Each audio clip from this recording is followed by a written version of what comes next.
What's up, y'all? It's Sheneisha from the Living Corporate Podcast, and we're back for Real Talk Tuesdays. I'm super excited for the conversation that we're going to have today.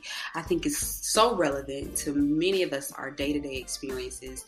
This conversation is based around anti-racist conversations, right? And our guest is going to give us deep insight about anti-racist conversations. How can we approach these conversations? How can we navigate these conversations, whether that's something that you're experiencing personally or in the workplace? And how do we as Black and Brown people or in the Black and Brown community navigate these conversations with our white colleagues? So please be sure, take a listen. You guys know I love Real Talk Tuesdays, and I'm excited for y'all to come back and join me again. So let's listen up and dive into Real Talk Tuesdays.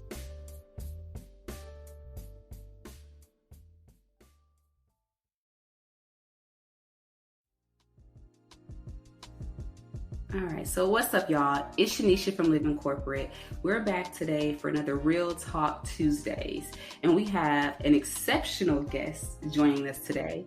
This conversation is, for some, maybe a bit of a sensitive topic, and for others, you can take a deep dive in getting to learn more in a deep depth understanding, right? So today we're having a conversation based around anti-racist conversations. And what better guest to have here today than who I'm going to introduce to you guys. Our guest is a clinical psychologist and certified, you know I love that word, certified Center for Nonviolent Communication trainer. She brings decades of service experience to her work, interrupting explicitly and implicitly oppressive attitudes and culture norms. She has worked, consulted, and provided training across the U.S.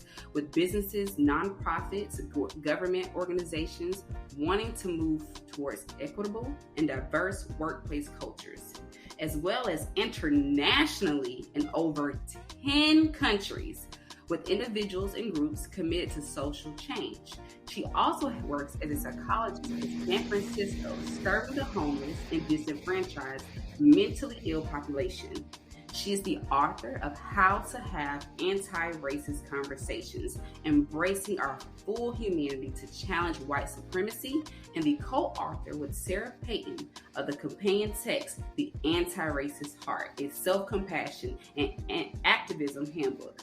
Please welcome none other than the Dr. Manning. Dr. Manning, welcome to the Living Corporate Podcast. How are you?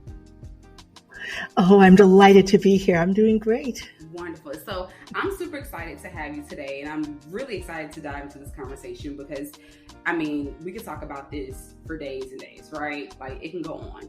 Mm-hmm. So let's just dive right into it because I'm super excited if you guys can't tell. So could you share with us more about how to have anti-racist conversations, embracing our full humanity to challenge white supremacy? Where did this piece of work come from? How did this come about? Mm-hmm. What sparked this whole idea? Yeah, thank you for that question, Sheneisha. So, like you mentioned, I've been doing a lot of work training people, working with folks who want to have these dialogues. And one of the things that kept coming up was that even when people had the skills, they didn't quite know how to do these conversations. They would have a whole bunch of personal stuff come up, all of their own inner blocks, or they would start to, maybe they would start to say something and then they would collapse into either guilt or rage, depending on who the person was, right?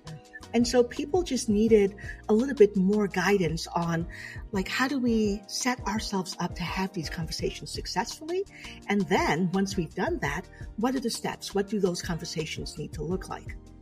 And I've integrated in the book 3 different areas of thought. So one of them is, it's really grounded in Dr. Martin Luther King's work on beloved community as kind of our foundational approach for what is our approach for wanting to have these community conversations. What are we trying to create? And then the other piece is bringing in some bits of nonviolent communication to help us have those conversations successfully. And then, of course, making sure that we do it with an anti-racist lens. I think that's just a beautiful combination to have the two of an anti-racist conversation and nonviolent communication. As you said earlier, right, when the conversation starts or comes about, we collapse into the guilt, the anger, the rage. So take on everything personal versus just having the conversation, right? So we can have the dialogue and really break through some barriers. So those are excellent points. So to follow up with that, where did anti-racist conversations start with you? Good question. So I'm an immigrant. I came to the United States when I was 7. And one of the challenges of coming to the United States from a predominantly Black country was that I didn't quite understand, especially as a 7-year-old, I didn't understand what race meant in the United States. So unfortunately, I ended up internalizing a lot of those negative attitudes that was directed against people like me. And part of my journey has been first learning how to free myself from those beliefs, to recognize when they had gotten a hold of me, and then to start to help other people learn, like, hey, you know what? We need to be able to face the fact that we've all internalized white supremacy culture and beliefs because we grew up in this country. And we can change. We're not like locked into this belief system. And so helping people learn how to explore themselves and to have these conversations with other people to create change. So for me, it started with, I was being impacted by all of these beliefs, didn't even recognize them, and was still in some ways putting them out there unconsciously. Well, that's deep. Putting them out there without even knowing that you're doing that, right? We internalize a lot of those conversations, microaggressions, remarks, or just growing up and kind of seeing how to navigate in these spaces. So for many of us, that's where the anger comes in, the rage comes in, when we start to have racist conversations and advocating for ourselves or others, whether that's personally or in the workplace. So how do we as Black and Brown men and women, just the Black and Brown community, how do we approach anti-racist conversations? Because most times in some of our households, in Black and Brown households, that is not a priority or on the checklist, right? On how to have anti-racist conversations. How do you conduct yourself? Where do these conversations begin and end? So if you can answer that for me, like, how do we just start to have or approach those conversations? Yeah. So there are a couple of things I think we need to think about. And so the first piece I already mentioned was that inner work piece. And I mentioned, like, I'm really, really wanting to embody Dr. King's beloved community. And that for me is the place where I start. An analogy that I often use is like thinking about family. I don't know what your family's like, but I've got family members that I love and family members that we have conflict with. And even when my family member does something I don't like, there's never a thought in my head like, I'm never going to talk to this person again, right? That I'm going to discard them, they're done, I'm never going to see them again. And that's in some ways the stance that I want us to start taking with these kinds of conversations. When people say or do things that I don't like, I need to be able to set those boundaries the same that I would with family. Like, that is not okay. That is not working for me. Here's how it's impacting me. But I still need to do it from a place that we are all still part of this family. We all still need to be able to live together and work together, because I can't thrive if you're not thriving. And so the first place is doing that inner work to really see that other person's humanity. So how do we do that inner work? How do we do that inner work? Where does that start for us? For me, that's where nonviolent communication really comes in, right? Because it's hard for me, like, I've had, and I'm sure you have also, like, lots of people have said some pretty horrendous things. There was a great article that came out in the New Yorker, I think just a couple days ago. And it was a cartoon that was drawn by this young Black man at Berkeley, at UC Berkeley, one of the top schools in the country. And a teacher had accused him of plagiarizing. And it was just like, how many of us have had that experience, right? And her reason was like, you're a young Black person. You can't possibly use language like this or work like this. Okay. I see by the look on your face, that experience. Guys. So a lot. Yes. Right. And so here's the challenge with this, right? I had the same experience myself and I wrote about it in the book. And at the time when it happened to me, I started to internalize that, right? Like there was something wrong with me. Like somehow I didn't let this person see that, no, I am smart enough to do this. I am like that person who could write this paper. And so I first internalized it. I stopped writing. I wasn't able to have those conversations. And as you could imagine, that didn't serve me. I literally stopped writing. It's all of the things that I was doing. It's like I couldn't write my dissertation. I had the best advisor who was like, you need to get this done. But I was so afraid of being judged. And then I realized, like, wait, this was not about me. That was that person's racism. So I started hating that person. And every time I started hating that person, it meant that I was still in that place of fear. Because if that person can look at me with this racist lens, it means anybody could, and I would still be in danger of being judged if I wrote something.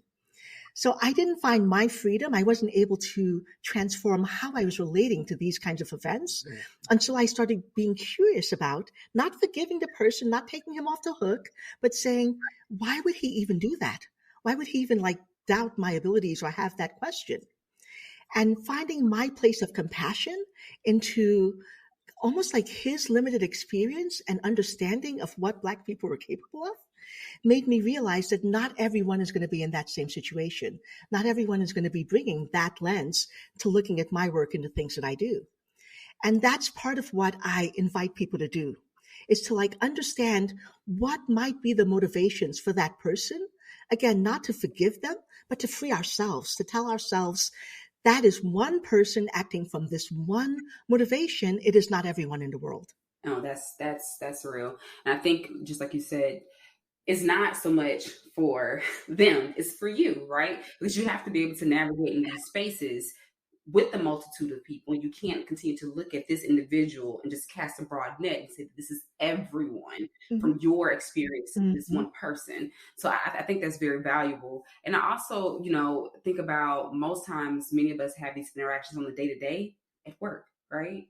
And to be able to experience these different individuals and their perspective and their lens that they may see us through, how can organizations really embrace these type of conversations? We know that when George Floyd happened, many organizations begin to say, hey, we're going to really put forth a major goal and pillar for equity, right? Or we're going to really embrace equity, and we're going to really be all about inclusivity. And that may have went on for maybe a year where it's super hot, then it died down a bit. Now it's quiet for many, right? So it's how do organizations really embrace these conversations, like real conversations? And that may not even be real, right? To say we're gonna have a real conversation about anti-racism and nonviolent communication.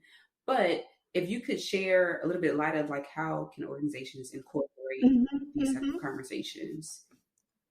Yeah, I think you actually put your finger on it when you said, something happened and all these organizations were like, oh, let's have these conversations. Let's talk about this piece.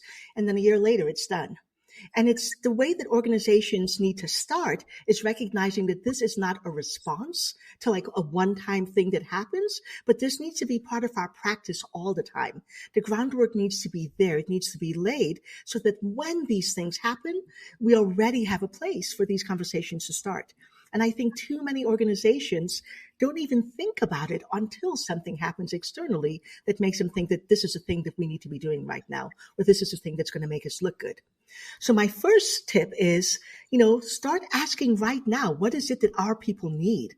What is it that everyone in the global majority in our organization needs in order to thrive? What are the conversations they need for us to be having in order for us to thrive? So have your plan.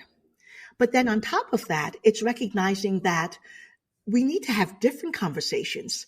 I cannot tell you how many times I've been called into an organization because they want me to do a training. And all the time, people from the global majority are like, I don't want to do this. I've been in all of these conversations. I know exactly what's going to happen. I'm going to feel exposed. Everyone's going to be like, oh, tell us your experience, and nothing's going to happen. Right? Right. Yeah. And so I often whenever I do a training, one of the things I always do is I say, if you're from the global majority and you would like to be in groups only with other people from the global majority, we will set that up. You will never have to be in a conversation with other white folks if you don't want to be, because that's a level of exposure and kind of white gaze that you might not feel comfortable with, that you might not feel safe with. And that's one of the things. It's thinking about the structure of how we have these conversations. create spaces for white people to do the work that they need to do in order to make our spaces inclusive and welcoming, and for global majority folks to be able to have the conversations and figure out what they're needing, so that those spaces need to be separate sometimes and then have people come together. So there are a lot of times when I see all of these whole group sessions that don't create the spaces for people to both be authentic and don't realize how much risk we're asking for the global majority folks in these conversations that I think organizations can do a little bit better with. I definitely think so too, and I'm not sure exactly where within those organizations we can say that that starts, right? So most times when we Mm-hmm. have these type of inclusivity meetings or trainings, quote unquote, it is Mm-hmm. very awkward for the majority, right? When we think Mm-hmm. about the minorities that are there, and it's like, okay, now I have to share my experience about what this individual may have said in response about my hair, my name, microaggressions, and we're Mm-hmm. sharing these stories, and it's that small moment where there could be a little bit of compassion or empathy for your situation. It's like, no, I'm not sharing this experience with you for you to feel sad or sorry for me. I'm sharing this experience to make you aware. And there's that small Mm-hmm. moment of awakening, right? So once we're done with the training, everything is back to normal. And then those are like really tough conversations to have amongst everyone, Mm-hmm. and the work is not necessarily being done. We have that short period of dialogue, but then after that, it all again falls apart Mm-hmm. until there's a moment where we have to react or respond to something that may be happening within the media or something extreme that Mm-hmm. has happened internally. So I think that's a Mm. big Can I build on that? yes. Yeah, I want to piggyback on that because there's something around like people not even having the skills to have these conversations, right? So if I'm in a group and I'm telling you about a microaggression that happened and you've never done your own work, then you're listening to me, and chances are what I'm going to get back is either your sadness about my experience, which is going to land as pity, or I'm going to get back your defensiveness. Like, how did you know that happened? How did you know that's what they meant, right? Mhm. And so I almost want, before people even start to have these conversations, that we've done some basic training on, first, are you even aware of the experiences of many different people in this organization, so that you're not coming in with this questioning defensive stance? And then, do you know what to do with your own activation when it comes up, and take responsibility for that, rather than pushing it out at me so that I'm now responsible for helping you feel safe and better? Oh, now that's Right. a good point, especially. So let me build upon that piece. Now Mm-hmm. I am to empathize and sympathize and comfort you for my experience. Now I'm to Mm-hmm. educate you on my experience and help you feel better. And I think that's where it all usually just goes left, right? It just goes left from that point where you said where there may be a time of training where we need to do the work separately. I think that definitely needs to Yeah. happen, because from that point we're all together. Now when we leave, I'm educating you. You may be Mm-hmm. receiving messages. People want to contact you about what your experience was, and you know, make them feel better. It's like, okay, again, I was sharing this for your education. How can we fix this? Mm-hmm. But I Mm-hmm. think another important piece you touched on was the training part, right? And not having the Mm-hmm. skills. Nonviolent communication.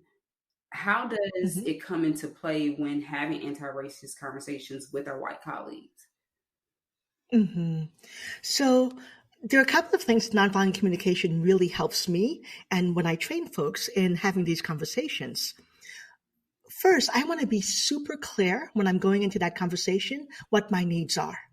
A lot of times, like, I might be activated and it's just like I jump into that conversation, but I don't actually know what I'm wanting back. I don't know, like, am I going into this conversation because I'm wanting to be known, like I'm raising awareness about my experience? Am I going into this conversation because I'm wanting some understanding about where you were coming from? So maybe I can dismantle like whatever now judgments I'm holding of you, right? Am I going into this conversation because I'm hoping for some concrete action about what we're going to do next so this doesn't happen to me or someone else like me in the future? Mhm. So being really clear, like nonviolent communication is partly a practice of understanding what are my needs? What is it that I'm wanting in this moment? And then also it lets me be curious about what that other person's needs are. So when that person is having their own reaction, I'm no longer taking it like this is about me. I'm like, okay, whatever's going on for them right now is really about their needs. and what's coming up for them. And I can be curious about their needs. And I can also choose to say, you know what, right in this moment, and here's an example. I'm trying to tell you about my experience, and you keep asking me to explain and explain and explain. In that moment, you're meeting your needs for education. That's not where I was coming from. I just wanted to share this and make a specific request about what you can do differently. And so in that moment, I might say, look, I feel like I've already said as much as I want to say in this moment.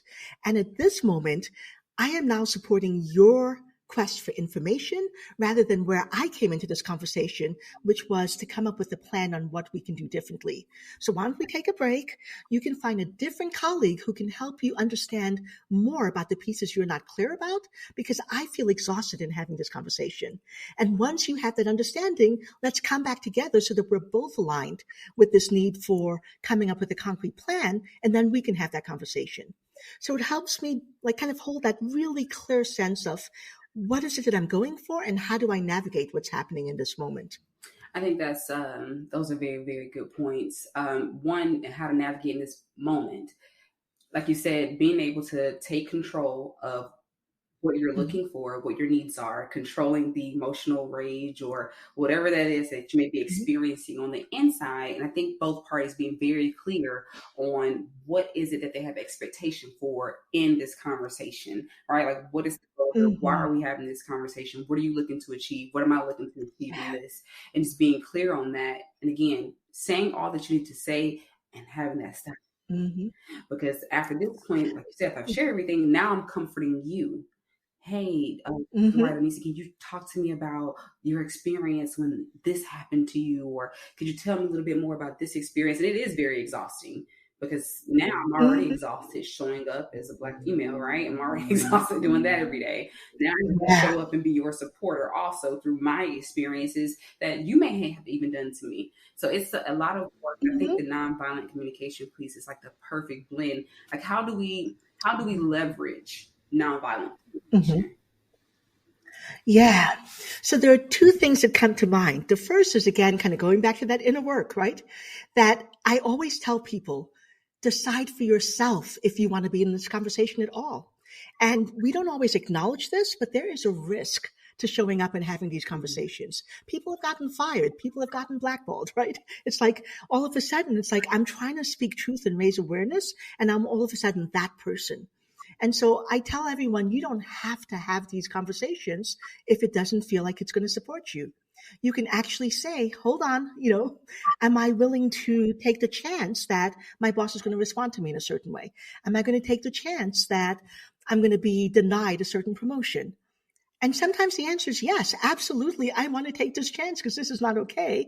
And sometimes it's no. I need to keep food on the table for my family.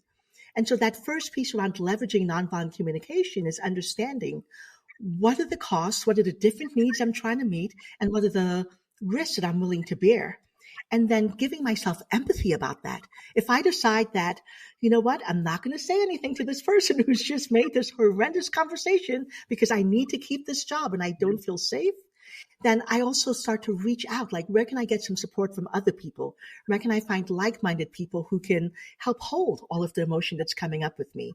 And that's one of the ways that I leverage nonviolent communication. And then the other way is again, when I start to have those conversations, to be really mindful about what is my purpose? What am I trying to accomplish with this conversation? And in nonviolent communication, there are like 4 steps that we talk about. Being really clear on my observation. What is it that the person said or did that I want to bring to their attention? How do I feel about it? What are the needs? What am I trying to accomplish? And then what is my very specific actionable request? It needs to be a request that when I make it, I get a response from you that lets me know if you do this thing, my needs are going to be met or not met. So nonviolent communication helps me have clarity about those steps so I can actually have some progress when I'm having these conversations. So those 4 steps, could you give an example of Mhm. what could that sound like? Using those 4 Mhm. steps, what would that sound like in a Mhm. conversation? Yeah.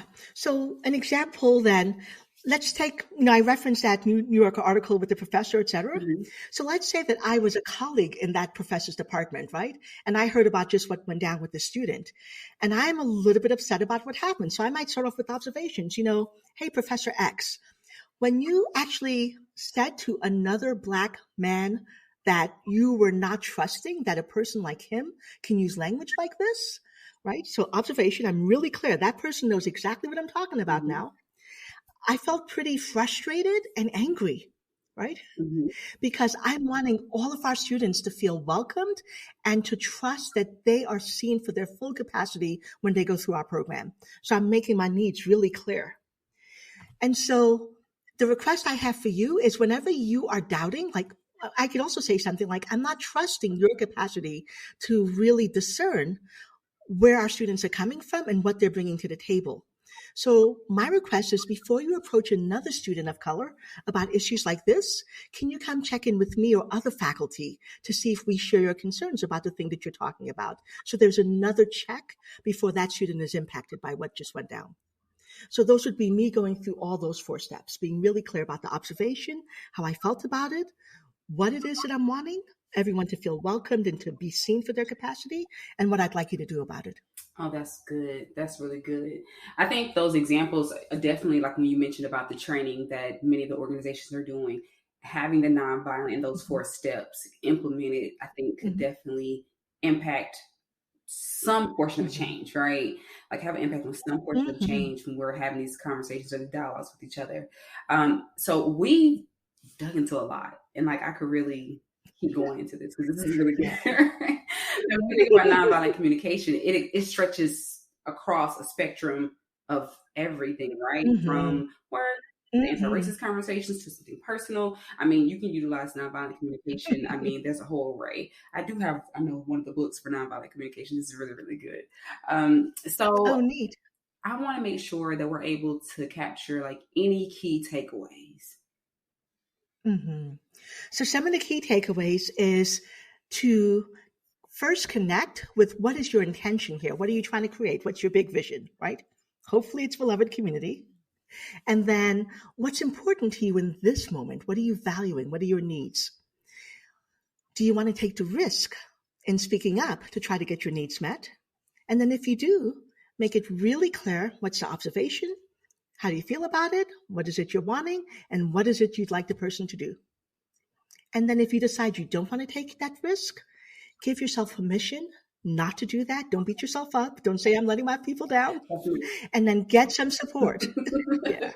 That's good. That's good because I think I definitely have been challenged in those situations, right? When you lead those type of calls, it's like, okay, I want to do this for the other, 10% of Black and Brown people in this Mm-hmm. organization, to have this moment Mm-hmm. to make impact, to be able to set the ball forward, move the ball forward for change. And it's definitely a risk. It's a Mm-hmm. risk. So you have to always be super mindful of just how far you can go without putting a Right. target on your back, right? And it's like, okay, we're supposed to do this for the good of everyone. Why am I being targeted? Yeah. Yeah, it's And also to kind of remind ourselves we're not the only one. right. We can do our part, and then somebody else can start doing that lifting when we need to set it down for a bit, right? Right. That's it. Mm-hmm. That's really good. Thank you so much for being with us today. I know that you have a wonderful team that has helped put things in place. So are there any shout outs? Anyone? Yeah, absolutely. Well, I've got to say my co-author, Sarah Payton, who is part of like what made me decide to write this book. As I mentioned already, I had my own challenges about writing, and she's like, write this book. And to all the people all over the years who've done that. And then I've got to shout out to 3 more people. Ranjana Aryaratnam, David Johnson, and Ale Delgado, who have been holding my hands, like all of that insecurity that we have around showing up, putting ourselves out there. They have been like reading multiple drafts, making sure this book gets out there, lots of feedback. And then I also want to remind folks, like you can learn more about the books and about me if you go to the website antiracistconversations.com. Wonderful. So make sure you go to their website to learn more about Dr. Manning. Make sure that you purchase How to Have Anti-Racist Conversations, Embracing Our full humanity to challenge white supremacy, and also to check out the co-authored book that she has with Sarah Payton for the Antiracist Heart, a self-compassion and activism handbook. Dr. Manning, it's been a pleasure to have you today, and that's our show. So guys, please thank you so much. And join, follow her on her website, take a look at her website, social media platforms. Thank you again for joining us today on the Living Corporate Podcast. Be sure again, like I said, to follow Dr. Manning, check her out on her website, and make sure to follow us on Instagram at Living Corp, our Twitter at LivingCorp_pod, and subscribe to our newsletter through the Living Corporate website. If you have questions you'd like us to answer and read on the show, which I would love to, make sure you email us at the livingcorporatepodcast@gmail.com. This has been Sheneisha, and you have been listening to Dr. Manning, Anti-Racist Conversations. Make sure you utilize those nonviolent communication skills. Peace.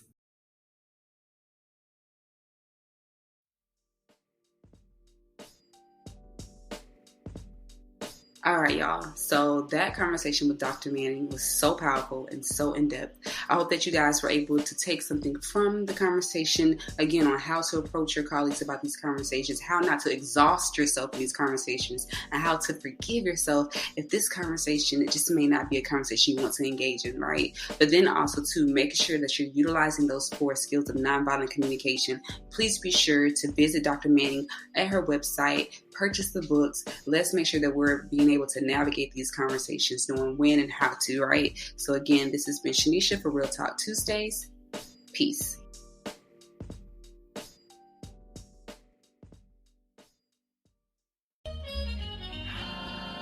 Living Corporate is a podcast by Living Corporate LLC. Our logo was designed by David Dawkins. Our theme music was produced by Ken Brown. Additional music production by Antoine Franklin from Musical Elevation. Post-production is handled by Jeremy Jackson. Got a topic suggestion? Email us at livingcorporatepodcast@gmail.com. You can find us online on Twitter, Facebook, Instagram, and living-corporate.com. Thanks for listening. Stay tuned.